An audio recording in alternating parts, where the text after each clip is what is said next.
نماز کے حوالے سے ایک بڑا ہی مارکۃ العارہ مسئلہ ہے کہ جی فاسق مولن امام نہیں بن سکتا، امام نمائندہ ہوتا ہے اور وہ تمام مقتدیوں کی طرف سے نمائندگی کر رہا ہوتا ہے اللہ تبارک و تعالیٰ کی بارگاہ میں۔ اب فاسق کسے کہتے ہیں؟ فاسق ایک ہوتا ہے لفظ فاسق اور ایک ہوتا ہے فاسق مولن ہونا۔ فاسق کہتے ہیں نافرمان شخص کو جو شریعت کے احکامات کی پرواہ نہ کرے، نافرمانی کرے اور غلطیوں کا ارتکاب کرے، فاسق ہوتا ہے۔ اور ایک ہوتا ہے اعلانیہ فسق کرنے والا۔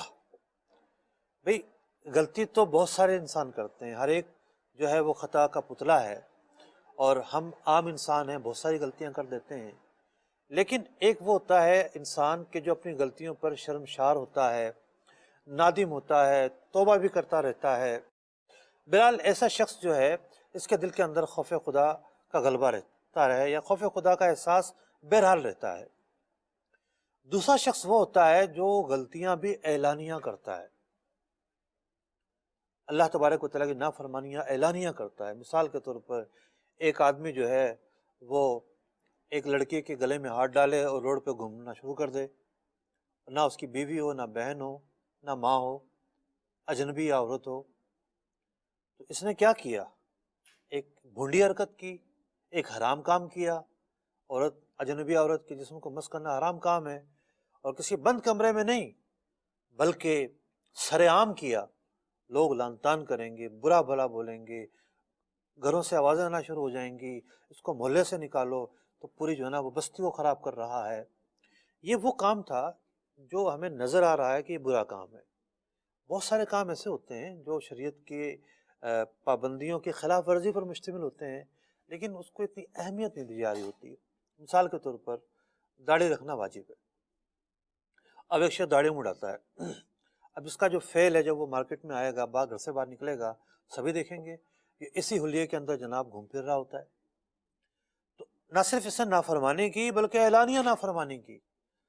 اگر کوئی شخص ایسا ہے جو فاسق مولن ہے، اعلانیہ نافرمانی کرتا ہے اللہ اور اس کے رسول کی، تو فقہاء کرام یہ فرماتے ہیں کہ ایسے شخص کو نماز میں آگے نہیں کیا جائے گا، کیونکہ اس کی تو تعظیم ہی جائز نہیں ہے، اور یہ آگے کرنا تو مقام تعظیم ہے۔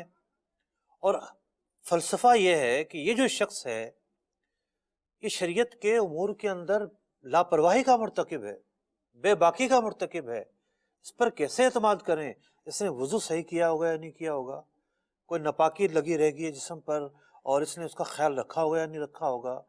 یہ جو ان امام کی دو حالتیں ہوتی ہیں، ایک وہ غلطیاں ہوتی ہیں ہمیں نظر آ رہی ہوتی ہے، اب اس نے عطیات میں بیٹھ کے سورہ فاتحہ پڑھ لی اور پھر جناب دل کے اندر یہ ہے کہ لوگ کیا کہیں گے، سجدہ سہو بھی نہیں کیا۔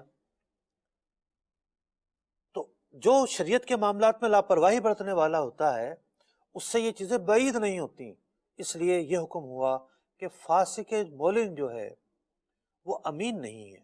نماز جیسی عبادت میں ہم اس کو امین کیسے تصور کر لیں؟ اس کا غسل کہیں مشکوک نہ ہو، اس کی طہارت کہیں مشکوک نہ ہو، اس کا وضو کہیں مشکوک نہ ہو، نمازوں کی غلطیاں کہیں مشکوک نہ ہو، تو اس لیے اس کے اندر امانت نہ پائے جانے کے سبب اس کو امام نہیں بنایا جاتا، اس کی امامت جائز نہیں ہوتی۔ تو نماز اور امانت آپ نے دیکھا کہ اتنا مارکۃ العارہ مسئلہ جو ہے اس پر مبنی ہے۔